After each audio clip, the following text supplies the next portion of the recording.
Hey everybody, Roxabox9 here with another full set review video of Journey into Nyx, and today we're continuing with the black cards of Journey to Nyx with a focus on limited more than anything else because we've talked about other formats in the spoilers that have come before, and the main focus is going to be for limited to help you guys out with the pre-release, give you my thoughts about the individual cards as well. I'll be having a pre-release tactic video coming out close to the end of the week in terms of what I'm thinking going into the pre-release, and if you guys want to brush up or you are new to the pre-release limited draft sealed format, I have 2 tutorial videos for each of those areas down below in the description. You guys can check it out. Hopefully that'll help you out for the weekend. Let's jump off with Agent of Erebos.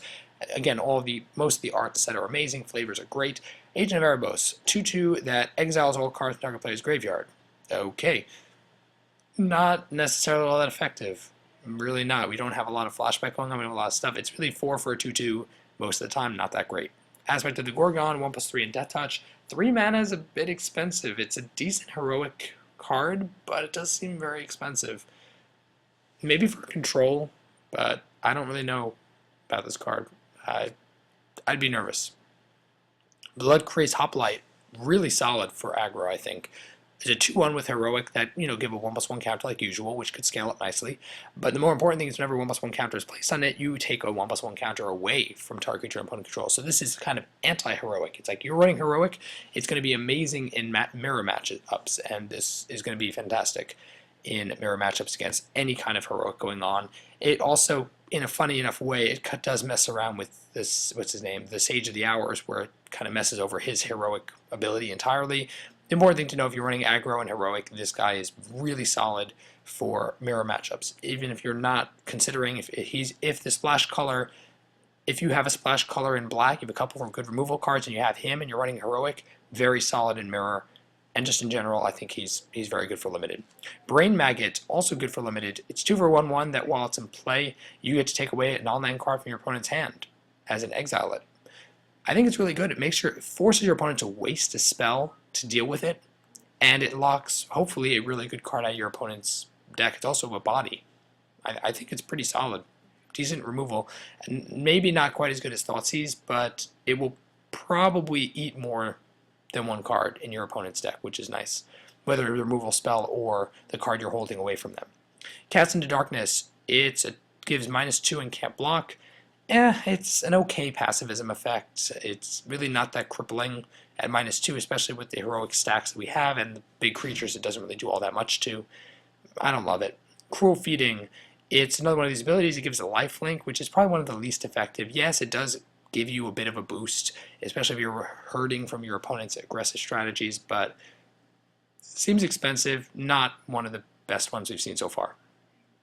Dictate of Erebos, this one's going to see a lot of play in other formats, that's for sure. But here, I don't quite know. Yeah, it's nice if you drop it, your opponents kill a bunch of your creatures, or you have a bad combat and your creatures are going to die. This seems like it could be effective at really hurting your opponent's board. It will be pretty good and limited. I'm a little nervous where to best use it. I'm not quite sure where it will be best effective, but I can definitely see it really messing someone over in limited. It also will discourage your opponent from killing your stuff, as they'll suffer in the process.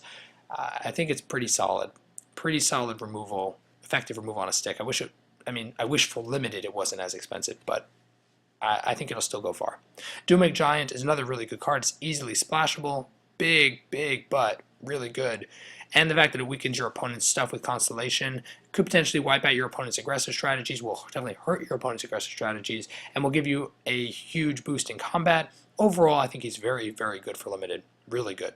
Deadbringer Lompods, kind of the same thing as Intimidate, which is not the same as Unblockable, but kind of like the other Naiads that we saw for blue. Problem is it's a 4/2 body, which really stinks for 5 mana. The other one was a 4/4. 4/2, I really don't think it's all that great.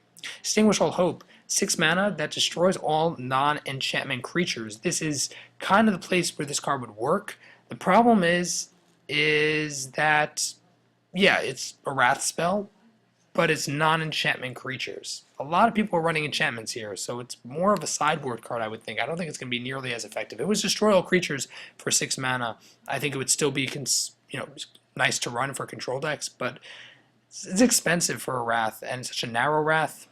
I'd maybe sideboard it. I don't think I'd rush into main deck. Feast of Dreams, a narrow removal spell. Probably a sideboard card, although most of the time it will work. So really not that bad at all. Fellhide Petrify, if you're running Minotaurs, this is your man. It gives them all Death Touch. Reasonable body, a Death Touch himself.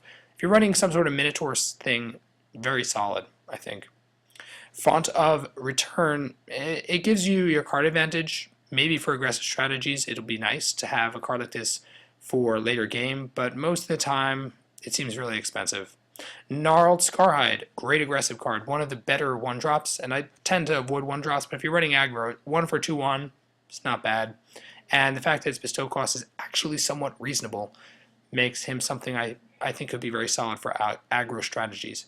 Grim Guardian, it's kind of like a very, very, very bad extort, because it doesn't give you life gain, it only hurts your opponent with 1 life. It does have a 1/4 body, maybe okay for control, but for if you're running a control build, it's splashable and all, but I don't think it's all that great.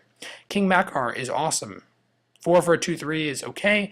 The inspired ability, though, actually is worth trying to make work, because if you make it work somehow, it will win the game for you. It's ridiculous. It gives, I mean, it gives you ramp, and it gives you